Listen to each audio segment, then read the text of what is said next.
ಸಮಸ್ತ ಕನ್ನಡ ನಾಡಿನ ಜನತೆಗೆ ನಿಮ್ಮ ಕನ್ನಡತಿ ಮಾಡುವ ಪ್ರಣಾಮಗಳು. ಬನ್ನಿ, ಇವತ್ತಿನ ವಿಡಿಯೋದಲ್ಲಿ ಬೆಟ್ಟದ ಜೀವ ಕೃತಿಯ 3ನೇ ಭಾಗವನ್ನು ಆರಂಭಿಸೋಣ. ಕಳೆದ ಭಾಗದಲ್ಲಿ ಗೋಪಾಲಯ್ಯನ ಸರಳತೆ, ಆತಿಥ್ಯ ಮತ್ತು ಮಲೆನಾಡಿನ ಬದುಕಿನ ಅಪರೂಪದ ಸೊಬಗನ್ನು ನೋಡಿದ್ದೇವೆ. ಈ ಭಾಗದಲ್ಲಿ ಅವರ ವ್ಯಕ್ತಿತ್ವದ ಇನ್ನೊಂದು ಮುಖ ನಮ್ಮ ಮುಂದೆ ತೆರೆದುಕೊಳ್ಳುತ್ತದೆ. ಸರಳ ಜೀವನದ ಹಿಂದೆ ಅಡಗಿರುವ ಆಳವಾದ ಚಿಂತನೆಗಳು, ಪ್ರಕೃತಿಯೊಂದಿಗಿನ ಅವಿನಾಭಾವ ಸಂಬಂಧ ಮತ್ತು ಮನುಷ್ಯನ ಬದುಕಿನ ನಿಜವಾದ ಅರ್ಥವನ್ನು ಈ ಕಥೆ ನಿಧಾನವಾಗಿ ನಮ್ಮ ಮನಸ್ಸಿಗೆ ತಲುಪಿಸುತ್ತದೆ. ಪ್ರತಿ ಸಂಭಾಷಣೆಯಲ್ಲೂ ಒಂದು ಜೀವನ ಪಾಠ, ಪ್ರತಿಯೊಂದು ದೃಶ್ಯದಲ್ಲೂ ಮಲೆನಾಡಿನ ಸೊಬಗು, ಪ್ರತಿಯೊಂದು ಕ್ಷಣದಲ್ಲೂ ಮಾನವೀಯತೆಯ ಸ್ಪರ್ಶ ಅಡಗಿದೆ. ಬನ್ನಿ, ಡಾಕ್ಟರ್ ಕೆ. ಶಿವರಾಮ್ ಕಾರಂತರವರ ಅಮರ ಕೃತಿ ಬೆಟ್ಟದ ಜೀವದ 3ನೇ ಭಾಗದ ಅದ್ಭುತ ಸಾಹಿತ್ಯ ಯಾತ್ರೆಯನ್ನು ಆರಂಭಿಸೋಣ. ಅವರ ಮಾತಿನೊಡನೆ ನನ್ನ ಧ್ವನಿಯನ್ನು ಸೇರಿಸಲು ಇದು ತಕ್ಕ ವೇಳೆ ಎಂಬುದನ್ನು ಅರಿತು ನಾನು, ನೀವು ಇದೇ ಊರಿನಲ್ಲಿ ಹುಟ್ಟಿ ಬೆಳೆದವರಲ್ಲವೇ ಎಂದು ಕೇಳಿದೆ. ಓ, ನಮ್ಮ ಬಾಯಿಯ ಅಬ್ಬರಕ್ಕೆ ನಿಮಗೆ ಎಚ್ಚರವೂ ಆಗಿಬಿಟ್ಟಿತೇನು? ನೋಡಿದೆಯಾ ಶಂಕರಿ, ನಿನಗೆ ಬಾಯಿ ಸಣ್ಣದು ಮಾಡು ಅಂದರೆ ನೀನು ಕೇಳಬೇಕೆ? ನಿನ್ನ ಗಂಟಲು ಅಂದರೆ ದೇವರ ಕೋಣೆಯ ಶಂಖ. ತನ್ನ ಮೆಲುಗುರಳಿಗಾಗಿ ಗಂಡಸು ಸಲ್ಲಿಸಿದ ಬಿರುದನ್ನು ಸ್ಮರಿಸಿ ಆಕೆ ನಕ್ಕಳು. ಹೌದು, ನಾನು ಮಾತನಾಡಿದ್ದು ಸ್ವಲ್ಪ ಗಟ್ಟಿಯಾಯಿತು ಅಲ್ಲವೇ ಎಂದಳು. ಅವರ ಸಮಾಧಾನಕ್ಕೂ ನನ್ನ ಕುತೂಹಲಕ್ಕೂ ಸಮನಾಗುವಂತೆ ನಾನೆಂದೆ, ಏನಾಯಿತು ಈಗ? ಊಟ ಮಾಡುವ ಮೊದಲೇ ನನ್ನ ನಿದ್ರೆ ಹಾಗೆ ಹೋಗಿತ್ತು. ಈಗಂತೂ ಕಣ್ಣು ಬಾಡುವುದಿಲ್ಲ. ಅಲ್ಲದೆ ನಿಮ್ಮ ಈ ಊರಿಗೆ ನಾನು ತೀರಾ ಹೊಸಬ. ರಸ್ತೆಯನ್ನು ಬಿಟ್ಟು ಇಷ್ಟು ದೂರದಲ್ಲಿರುವ ಈ ಕಗ್ಗಾಡಿನ ಸಂದಿನಲ್ಲಿ ನೀವೆಲ್ಲ ಮನೆ ಮಾಡಿಕೊಂಡಿರುವುದನ್ನು ನೋಡಿದರೆ ನನಗೆ ಆಶ್ಚರ್ಯವಾಗುತ್ತಿದೆ. ಇಲ್ಲಿ ಹರದಾರಿಗೊಂದು ಒಕ್ಕಲು ಮನೆ ಇದೆಯೋ ಇಲ್ಲವೋ? ಅಲ್ಲಿ ಇಲ್ಲಿ ಹುಲಿಯ ಉಪದ್ರ, ಕಾಡಾನೆಗಳ ಸಂಚಾರ ಇದೆ ಎನ್ನುತ್ತಾರೆ. ಇಂಥಲ್ಲಿ ನಿಮ್ಮ ದಿವಸ ಹೇಗೆ ಕಳೆಯುತ್ತದೆ ಎಂಬ ಯೋಚನೆಯಲ್ಲಿ ನನಗೆ ನಿದ್ರೆಯೂ ಬರಲಿಲ್ಲ. ನಮ್ಮದೇನು ಹುಚ್ಚೆ? ಇದೇ ನಮಗೆ ರೂಢಿಯಾಗಿದೆ. ಪೇಟೆಯಿಂದ ಬಂದ ನಿಮಗೆ ಇದೊಂದು ವಿಶೇಷವಾಗಿ ಕಾಣಿಸಬಹುದೇ ಹೊರತು ಇಲ್ಲಿ ನಿಮಗೆ ಬೇಸರವೂ ಆಗುವುದಿಲ್ಲವೇ? ಬೇಸರ ಉಂಟು ಎಂದರೆ ಉಂಟು, ಇಲ್ಲ ಎಂದರೆ ಇಲ್ಲ ಎಂದರು ಭಟ್ಟರು. ಅದನ್ನು ತಿದ್ದುಪಡಿ ಮಾಡುವವರಂತೆ ಅವರ ಮಡದಿ ಮೇಲುದನಿಯಿಂದ ನಿರುತ್ಸಾಹವಾಗಿ, ಹಾಗೆ ಬೇಸರವಾಗದೇ ಇರುತ್ತದೆಯೇ? ಮನುಷ್ಯ ಜೀವನವಲ್ಲವೇ ಎಂದು ಅರೆಕ್ಷಣದ ಬಳಿಕ, ಅಂದರೆ ಅವರು ಗಂಡಸರು, ಅವರಿಗೇನು? ಸೊಂಟಕ್ಕೆ ಕತ್ತಿಯನ್ನು ಸಿಕ್ಕಿಸಿಕೊಂಡು ತೋಟಕ್ಕೆ ನಡೆದರು. ಅಲ್ಲಿ ಅಡಕೆ ಹೆಕ್ಕಿಯಾರು. ಆಳುಗಳನ್ನು ಕರೆದು ಹಾಗೆ ಮಾಡಿ ಹೀಗೆ ಮಾಡಿ ಎಂದರು. ಬೇಸರ ಕಳೆಯಲು ತಾವು ಆಳುಗಳೊಡನೆ ಕಾಡಿಗೆ ಹೋಗಿ ಸೊಪ್ಪನ್ನು ಹೆರೆದಾರು. ಮತ್ತು ಹೊತ್ತು ಹೋಗದಿದ್ದರೆ ದೇರಣ್ಣನಲ್ಲಿಗೋ ಕಾಟು ಮೂಲೆಗೋ ಹೋಗಿ ಎಲೆ ಅಡಿಕೆಯ ಅರಿವಾಣ ಬರಿದು ಮಾಡಿಯಾರು. ಮನೆಗೆ ಬಂದು ಮಿಂದು ಗಿಂದು ಜಪ, ದೇವರ ಪೂಜೆ ಆಗುವಾಗ ಹೊತ್ತು ತಿರುಗುತ್ತದೆ. ಊಟ ಮಾಡಿಯಾರು. ಮನಸ್ಸು ಬಂದರೆ ಮಲಗಿಕೊಂಡು ಜಾವ ಹೊತ್ತಿಗೆ ಸಮನಾಗಿ ಎದ್ದರು. ತಿರುಗಿ ತೋಟಕ್ಕೆ ಹೋದರು. ಅಷ್ಟರಲ್ಲೇ ಆಗುತ್ತದೆ ಸಾಯಂಕಾಲ. ಆಗೆಲ್ಲ ಬೇಸರ ಕಷ್ಟಗಳು ಎಂದರೆ ನನಗೆ ಒಂಟಿ ಹೆಂಗಸಿಗೆ ಇಬ್ಬರ ಅಡುಗೆಗೆ ಎಷ್ಟು ಹೊತ್ತು ಬೇಕು ಹೇಳಿ? ಅಡುಗೆಯ ಕೆಲಸ ಬಿಟ್ಟರೆ ಬಿಸಿನೀರಿನ ಹಂಡೆಗೆ ನೀರೆರೆಯುವುದು, ಅದು ದಂಬೆಯ ನೀರು. ಇನ್ನು ಹಟ್ಟಿಯ ಕೆಲಸ, ಇಷ್ಟನ್ನು ನೋಡಿಕೊಂಡರಾಯಿತು. ಅವನ್ನು ಮಾಡಲಿಕ್ಕೂ ಆಳುಗಳಿದ್ದಾರೆ. ದಂಬೆ ನೀರಲ್ಲಿ ಮುಸುರೆಯ ಪಾತ್ರೆ ಮುಳುಗಿಸಿ ತೊಳೆಯುವುದಾದರೂ ಒಂದು ಸಂಭ್ರಮದ ಕೆಲಸವೇ? ಆಕೆಯು ತನ್ನ ಮುಂದೆ ಒಡ್ಡಿದ ತನ್ನ ಸವಿಸ್ತಾರ ಸಮಯದ ಅವಿಸ್ತಾರ ದಿನಚರ್ಯೆಯನ್ನು ಕೇಳಿ ನನಗೆ ಬೇಸರವಾಯಿತು. ಇಂಥೊಂದು ಊರಲ್ಲಿ ಬಾಯಿ ಬಡಕನಾದ ನನ್ನಂಥವನಿಗೆ ವರ್ಷ ಸಲ್ಲುವ ಮಾತಂತಿರಲಿ, ತಿಂಗಳೂ ಸಾಲದು, ವಾರವೂ ಕಳೆಯದು, ದಿನವೂ ಹೋಗದು. ನಾವು ಮಾತನಾಡುತ್ತಾ ಕುಳಿತ ವೇಳೆಯಲ್ಲಿ ನಮ್ಮ ಮಾತುಗಳನ್ನು ಕದ್ದು ಹೆಣಿಕಿ ನೋಡಲು ಎಂಬಂತೆ ಅಷ್ಟಮಿಯ ಚಂದ್ರ ಮೆಲ್ಲಗೆ ಅಡಿಕೆ ತೋಟದ ಎಡೆಯಿಂದ ಕಾಣಿಸಿಕೊಂಡನು. ಕಂಗುಗಳ ನೀಳವಾದ ಕಾಂಡಗಳ ಬೆಂಗಡೆಯಿಂದ ಮಿಂಚಿ ಚಾವಡಿಯಲ್ಲಿ ನಮ್ಮ ಮೂವರ ಮೇಲೆ ತಿಂಗಳು ಚೆಲ್ಲಿ ನಕ್ಕೊಡನೆ ನನಗೆ ಗಂಭೀರ ರಹಸ್ಯವೊಂದರ ಅರಿವಾಗುವಷ್ಟು ಆನಂದವಾಯಿತು. ನಾನು ಚಂದ್ರನಿಗೆ ಮೋರೆ ಮಾಡಲು ಗೋಡೆಗೆ ದಿಂಬನ್ನಿರಿಸಿ ಮೂಡಣಕ್ಕೆ ಮುಖ ಮಾಡಿ ಕುಳಿತುಕೊಂಡೆ. ಆಗಿನದು ಎಂಥ ಪ್ರಶಾಂತ ವಾತಾವರಣ!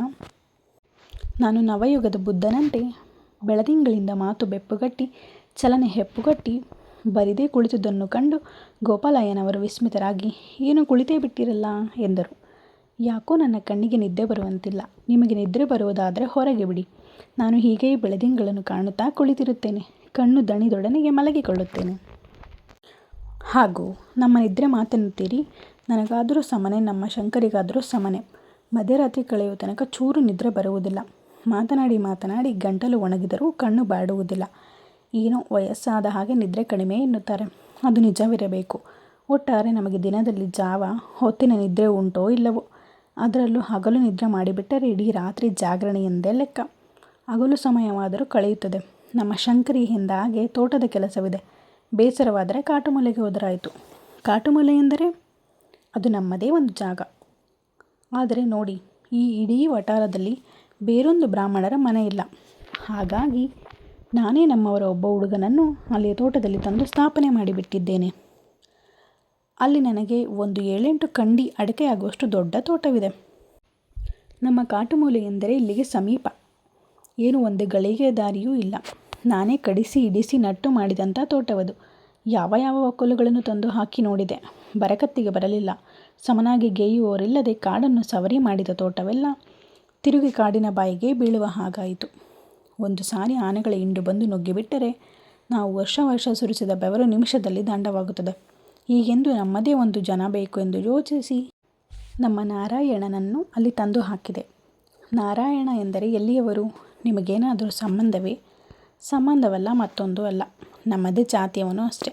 ಪಾಪ ಎಲ್ಲೋ ಗತಿಗೋತ್ರವಿಲ್ಲದೆ ಅಲಿಯುತ್ತಿದ್ದ ಮೊದಲಿಗೆ. ನಾನೇ ಅವನನ್ನು ಕರೆತಂದು ಅವನಿಗೊಂದು ಲಗ್ನ ಮಾಡಿಸಿದೆ.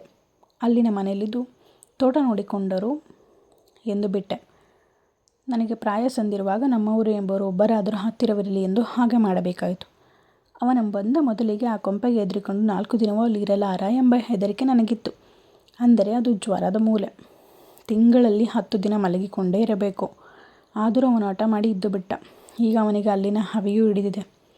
ಅಲ್ಲದೆ ಆತ ತನ್ನ ಊರಿಗೆ ಹೋದರೂ ಗೇಣು ನೆಲ ಎಂಬುದು ಅವನಿಗೆ ಹಿರಿಯರಿಂದ ಬಂದದ್ದಿಲ್ಲ. ಹೀಗಾಗಿ ಊರು ಮನೆಯಿಂದ ಹೋಗಿ ಏನು ಮಾಡಬೇಕು? ಅವನೀಗ ಅಲ್ಲಿದ್ದಾನೆ. ಅಲ್ಲದೆ ಚೆನ್ನಾಗಿ ದುಡಿಯುತ್ತಲೂ ಇದ್ದಾನೆ. ನೋಡಿ, ಒಂದು ಸಂಗತಿ ನಿಮಗೆ ಹೇಳುತ್ತೇನೆ, ನಿಮಗೆ ಹೇಗೆ ಅನಿಸುತ್ತದೆಯೋ. ನನ್ನ ಅಭಿಪ್ರಾಯ ಹೇಳುವುದಾದರೆ ಕಂಗಿನ ತೋಟಕ್ಕೂ ನಮ್ಮಂಥ ಹವ್ಯಕ ಬ್ರಾಹ್ಮಣರಿಗೂ ಜೋಡಿ ಸಮ. ನಮ್ಮ ಕೈಯಲ್ಲಿ ತೋಟ ಊರ್ಜಿತಕ್ಕೆ ಬಂದ ಹಾಗೆ ಇನ್ನು ಯಾವ ಜನರಿಂದಲೂ ಅದು ಮೇಲಕ್ಕೆ ಬರಲಾರದು. ಈ ನಮ್ಮ ನಾರಾಯಣ ಬರುವ ಮೊದಲು ಒಬ್ಬರಿಬ್ಬರು ಬ್ಯಾರಿಗಳಿಗೆ ಗೇಣಿಗೆ ಕೊಟ್ಟು ನೋಡಿದೆ. ಅವರು ಅಡಿಕೆ ಮರದ ಕುಡಿಯನ್ನು ಕಂಡರೆ ಹೊರತು ಅದರ ಬುಡವನ್ನು ಕಾಣಲಿಲ್ಲ. ಬುಡಕ್ಕೆ ಏಟು ಬಿದ್ದರೆ ಕುಡಿಯಲ್ಲಿ ಫಲ ಉಂಟೆಂದು ಅವರು ತಿಳಿಯಲಾರರು. ಅಲ್ಲದೆ ಗೇಣಿಯಾದರೂ ಮನೆಗೆ ಬರುತ್ತಿತ್ತೇ, ಸಾಕಾಯಿತು. ಆದರೆ ನಾರಾಯಣನನ್ನು ತಂದು ಹಾಕಿದ ಮೇಲೆ ಆ ಯೋಚನೆ ನನಗಿಲ್ಲ. ತೋಟವನ್ನು ಸಾಬೀತಾಗಿ ಇರಿಸಿಕೊಂಡಿದ್ದಾನೆ. ಅಲ್ಲದೆ ನಮ್ಮಿಂದ ತನಗೊಂದು ಜೀವನವಾಯಿತು ಎಂಬ ಹಂಗೂ ಇದೆ ಮನಸ್ಸಿನಲ್ಲಿ. ಗೋಪಾಲಯ್ಯನ ಮಾತಿಗೆ ಸೆರಗು ತೊಡಗಿದುದು ಬೇಸರದ ವಿಚಾರದಿಂದ. ಅದು ಕ್ರಮೇಣ ಪರಿಣಮಿಸಿದುದು ನಾರಾಯಣ ವಿಚಾರವನ್ನು ಹೇಳುವುದರಲ್ಲಿ. ನಡುವೆ ಶಂಕರಮ್ಮ ಬಾಯಿ ಹಾಕದೆ ಹೋಗಿದ್ದರೆ ಇನ್ನೂ ಅದು ಎಲ್ಲೆಲ್ಲಿಗೆ ಹೋಗುವುದಿತ್ತೋ. ಮುಂದೆ ನಾನಾಗಿ ಅವರನ್ನು ಪ್ರಶ್ನಿಸಿ ವಿಷಯಾಂತರಕ್ಕೆ ಎಡೆ ಮಾಡುವುದರ ಬದಲು ಅವರು ತಾವಾಗಿ ನುಡಿಯುತ್ತಿದ್ದ ಮಾತುಗಳನ್ನು ಕೇಳತೊಡಗಿದೆ. ನಮ್ಮ ಹೃದಯವನ್ನು ಮರೆಸುವ ಶೀಲವೇ ಅವರಲ್ಲಿ ಇದ್ದಂತೆ ಕಾಣಿಸಲಿಲ್ಲ.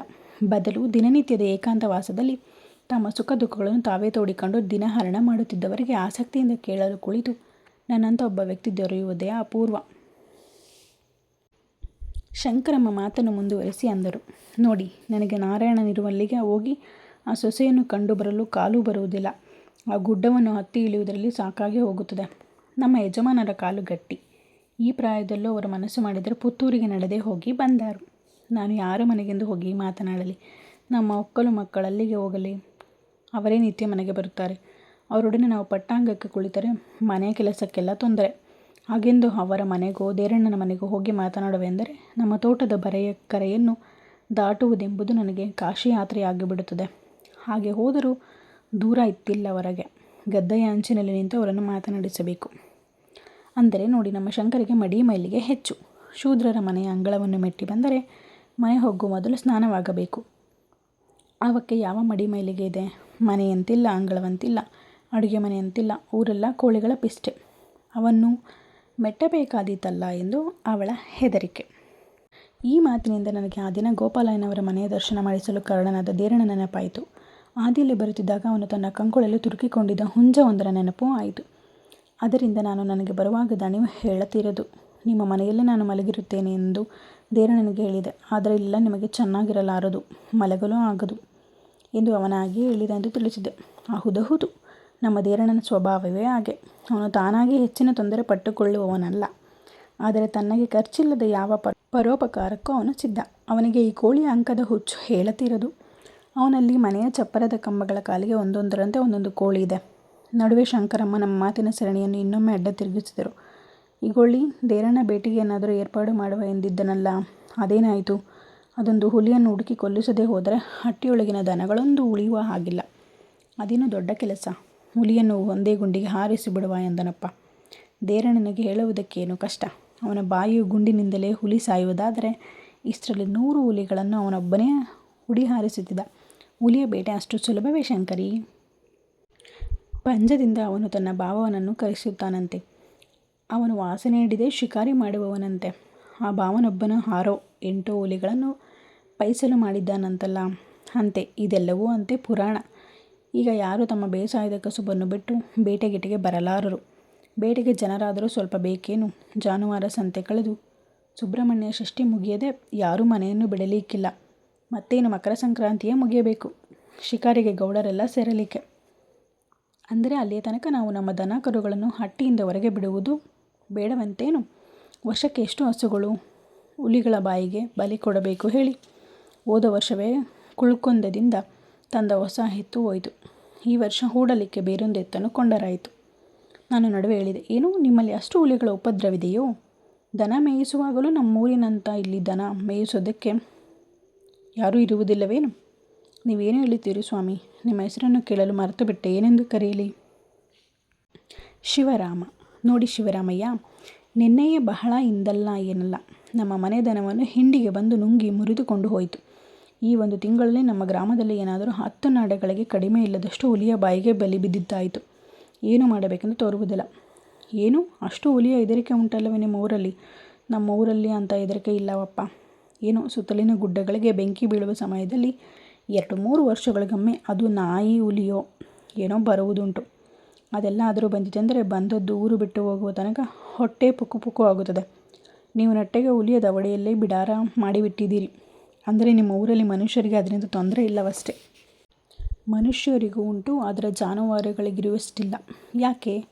ಕಳೆದ ತಿಂಗಳಲ್ಲಿ ಒಂದು ಅಡ್ಡ ಬಲಿಪ್ಪನೋ ಬೆಂಗಪ್ಪಲ್ಲಿಯೋ ಒಬ್ಬ ಗೌಡನ ತೋಳನ್ನು ಕಚ್ಚಿ ಹರಿದು ಬಿಟ್ಟಿತಲ್ಲ. ಅವನು ಬಚಾವಾದದ್ದು ದೊಡ್ಡದು. ಅಂದರೆ ನೋಡಿ, ಅದಕ್ಕೆ ಬೇಟೆಯಲ್ಲಿ 1-2 ಗಾಯವಾಯಿತು ಎಂದರೆ ಮುಂದೆ ಅದನ್ನು ಕೊಲ್ಲುವ ತನಕವೂ ಊರವರು ಜೀವವನ್ನು ಮುಷ್ಟಿಯಲ್ಲಿ ಹಿಡಿದುಕೊಂಡೇ ತಿರುಗಾಡಬೇಕು. ಅಷ್ಟು ಹೆದರಿಕೆ ಎಲ್ಲವೇ ನಿಮ್ಮಲ್ಲಿ? ಅದೊಂದರದ್ದೇ. ಅಂದರೇನು? ಆನೆಗಳ ಲೂಟಿ ಕಡಿಮೆ ಇದೆಯೇ? ಆನೆ ಹಿಂಡು ಬಂದು ನುಗ್ಗಿದರೆ ಅಡಿಕೆ ತೋಟ ಒಂದು ರಾತ್ರಿಯಲ್ಲಿಯೇ ನೆಲಸಮ. ಇತ್ತೀಚೆಗೆ ಕಾಟು ಮೂಲೆಗೆ ಆನೆ ಬಂದಿತ್ತು ಎಂದನಲ್ಲ ನಾರಾಯಣ. ದೇವರು ಮಾಡುವ ಅನ್ಯಾಯ ಎಂದರೆ ಇದು. ಅವಕ್ಕೆ ಕಾಡುಗುಡ್ಡೆಯಲ್ಲಿ ಸೊಪ್ಪಿಗೆ ಬರಗಾಲವೇ? ಹುಲ್ಲು ತಿಂಡಿ ನೀರುಗಳಿಗೆ ಕೊರತೆಯೇ? ನಟ್ಟು ಬೆಳೆಸಿದ ತೋಟಕ್ಕೆ ನುಗ್ಗಿ ಅದನ್ನು ಮುರಿಯಬೇಕೆಂದೇನು? ಅಲ್ಲ, ನಿಮ್ಮ ಹಾಗೆ ಒಟ್ಟೊಟ್ಟಿಗೆ ಒಂದೇ ಕಡೆ ಚೆನ್ನಾಗಿ ಕಂಗು ಬಾಳೆಗಳನ್ನು ಬೆಳೆಸುತ್ತಾರೆಯೇ ಎಂದೆ ನಾನು. ಇಲ್ಲಿಗೆ 3ನೇ ಭಾಗವನ್ನು ಮುಕ್ತಾಯಗೊಳಿಸೋಣ. ಈ ಭಾಗ ನಿಮಗೆ ಇಷ್ಟವಾಗಿದ್ದರೆ ವಿಡಿಯೋಗೆ ಲೈಕ್ ಮಾಡಿ, ನಿಮ್ಮ ಆತ್ಮೀಯರೊಂದಿಗೆ ಶೇರ್ ಮಾಡಿ ಮತ್ತು ನಮ್ಮ ಚಾನಲನ್ನು ಸಬ್ಸ್ಕ್ರೈಬ್ ಮಾಡಿ. ಮುಂದಿನ ಭಾಗದಲ್ಲಿ ಗೋಪಾಲಯ್ಯನ ಜೀವನದ ಮತ್ತಷ್ಟು ಆಳವಾದ ವಿಚಾರಗಳು, ಮಲೆನಾಡಿನ ಬದುಕಿನ ಅಪರೂಪದ ಅನುಭವಗಳು ಮತ್ತು ಮನಸ್ಸನ್ನು ಮುಟ್ಟುವ ಘಟನೆಗಳು ನಿಮ್ಮನ್ನು ಎದುರು ನೋಡುತ್ತಿರುತ್ತವೆ. ಆದ್ದರಿಂದ ಮುಂದಿನ ಭಾಗವನ್ನು ತಪ್ಪದೇ ವೀಕ್ಷಿಸಿ. ಶೀಘ್ರದಲ್ಲೇ ಮತ್ತೆ ಭೇಟಿಯಾಗೋಣ. ನಿಮ್ಮ ಪ್ರೀತಿ ಮತ್ತು ಪ್ರೋತ್ಸಾಹವೇ ನನ್ನ ಸಾಹಿತ್ಯ ಯಾತ್ರೆಗೆ ಶಕ್ತಿ. ಇಂತಿ ನಿಮ್ಮ ಕನ್ನಡತಿ ಪೂಜಾರಾಣಿ ಜಿ.ಬಿ. ಧನ್ಯವಾದಗಳು.